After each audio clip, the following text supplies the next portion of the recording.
मेढक और बैल की कहानी। एक मेढक अपने 3 बच्चों के साथ जंगल में नदी किनारे रहता था। उन चारों की दुनिया जंगल और नदी तक ही सीमित थी। बाहरी दुनिया से उनका कोई वास्ता नहीं था। खाते पीते बड़े आराम और मजे से उनका जीवन कट रहा था।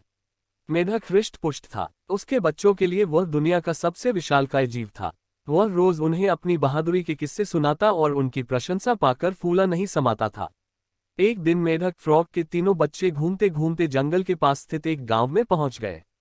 वहां उनकी दृष्टि एक खेत में चरते हुए बैल पर पड़ी। इतना विशालकाय जीव उन्होंने पहले कभी नहीं देखा था। वे कुछ डरे, किंतु उसकी विशाल काया को देखते रहे। तभी बैल ऑक्स ने हुंकार भरी और मेढक के तीनों बच्चे डर के मारे उल्टे पांव भागते हुए अपने घर आ गए। बच्चों को डरा हुआ देखकर जब मेढक ने कारण पूछा तो उन्होंने विस्तार पूर्वक बैल के बारे में बता दिया। इतना बड़ा जीव हमने आज से पहले कभी नहीं देखा। हमें लगता है दुनिया का सबसे विशालकाय जीव आप नहीं, वह है। अपने बच्चों की बात सुनकर मेढक को बुरा लगा। उसने पूछा, वह जीव दिखने में कैसा था? उसके 4 बड़े बड़े पैर थे, एक लंबी सी पूंछ थी, 2 नुकीले सींग थे। शरीर तो इतना बड़ा कि आपका शरीर उसके सामने कुछ भी नहीं। बच्चे बोले। ये सुनकर मेढक के अहंकार को जबरदस्त ठेस पहुंची। उसने जोर के सांस खींची और हवा भरकर अपना शरीर फुला लिया। फिर बच्चों से पूछा, क्या वह इतना बड़ा था?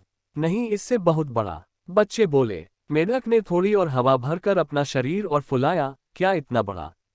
नहीं नहीं, और बड़ा। मेढक ने जंगल के बाहर कभी कदम ही नहीं रखा था। उसे बैल के आकार का अनुमान ही नहीं था, किंतु उसने मानो जिद पकड़ ली थी कि अपने बच्चों के सामने स्वयं को नीचा नहीं दिखाना है।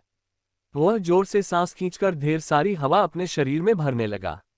उसका छोटा सा शरीर गेंद के समान गोल हो गया, किंतु इतने पर भी वह नहीं रुका। उसका शरीर में हवा भरना जारी रहा। उसने इतनी सारी हवा अपने शरीर में भर ली कि उसका शरीर वह संभाल नहीं पाया और फट गया।